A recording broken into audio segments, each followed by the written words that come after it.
Indonesia yang bisa tumbuh bersama karena setiap orang merasa menjadi tuan rumah di tanah kelahirannya sendiri. Tapi saya tidak ingin Indonesia ini berdiri, Indonesia ini bangkit, Indonesia ini maju, ada yang tertinggal, ada yang terlantar, ada yang tercecer. Celaka, yang terlantar dan tercecer itu masih banyak.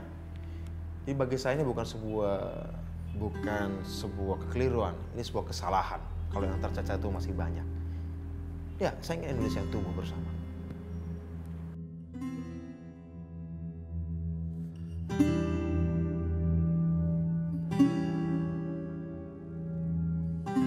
Saya kira sebelum seseorang jadi cerdas, sebelum seseorang punya kecakapan, 3 hal itu harus dipenuhi. Ya, 3 hal tadi itu, integritas, moralitas, dan komitmen. Jika seseorang punya ketiganya, banyak hal baik bisa dikerjakan. Banyak hal yang baik bisa dikerjakan. Jika dia tidak cukup mampu, orang akan berbondong-bondong membantunya. Karena dia percaya bahwa orang ini punya komitmen, oke dia tidak tahu pada soal ini, tapi dia punya komitmen menyelesaikan, oke saya bantu. Dia akan punya kekuatan magnetik menyerap orang. Dalam hidup saya suka mencoba dan menjadikan diri saya kelinci percobaan dari keyakinan-keyakinan saya. Saya coba mempraktekkan itu dan dalam perjalanan hidup saya ternyata terjadi itu.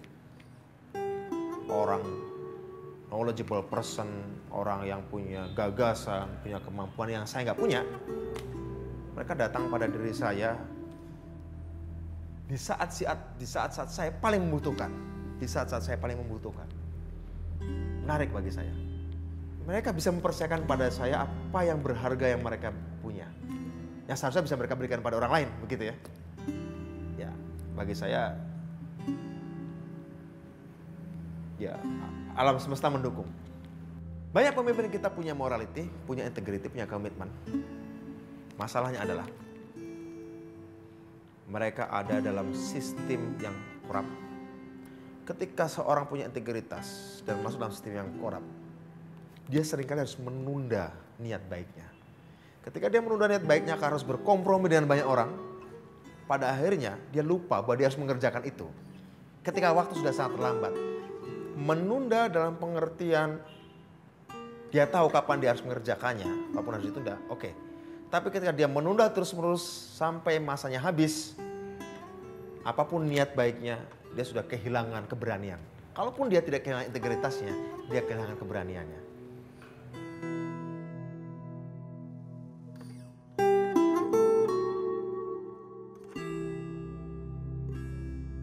Saya pernah mengalami beberapa near death experiences. Pengalaman-pengalaman yang saya anggap mendekati kematian. Entah ketika pistol ditodongkan di kepala saya, atau ketika saya di dalam hutan, hujan-hujan malam-malam dikepung tentara. Ketika saya mendekati peristiwa-peristiwa itu, atau ketika saya ditangkap dan mata saya ditutup kain hitam, dibawa mobil malam-malam, dan saya nggak tahu apakah saya akan dibawa ke tepi hutan, tepi pantai, gunung, atau jurang, saya nggak tahu pada waktu itu. Saya selalu berpikir begini, saya memikirkan segini. Saya pernah mengalami hal-hal seperti ini sebelumnya, atau kurang lebih seperti ini, tapi saya lolos. Karena itu nggak ada alasan untuk saya tidak survive dari kejadian ini lagi. Kenapa? Saya merasa Tuhan lewat teman saya, lewat orang tua saya, lewat kakek saya, itu lagi ngasih PR. Nih Bud, aku kasih soal, kau jawab ya. Kira-kira begitu. Udah lewat, tambah lagi soalnya. Dengan volume yang lebih berat, tingkat kesukaran lebih berat. Tidak semudah itu, tidak selancar itu. Kadang-kadang saya mikir, kadang-kadang saya putus asa, kadang-kadang aduh saya ngapain ikut tes ini sih. Aku cabut aja deh, lebih aku hangout dengan yang lain, kira-kira begitu. Terus ketika saya di penjara ditangkap, saya mikir, saya lagi dikasih tes aja, dan seharusnya saya lolos. Sehingga ketika saya divonis 13 tahun 97, rencana Tuhan datang dengan cara yang unik. Pertama-tama dia kasih saya pacar, sesuatu yang gak saya punya sebelum saya di penjara. Pacar pertama saya punya justru saya dapatkan adalah ketika saya di penjara. Cantik gitu ya, menarik tentu saja. Dan dia menjadi pacar saya. Bagi saya itu cara Tuhan memberi minum, memberi saya permen, memberi sweetener dari kemarau hidup saya, kira-kira kemarau perjuangan bukan yang saya alami. Itu oke, satu side.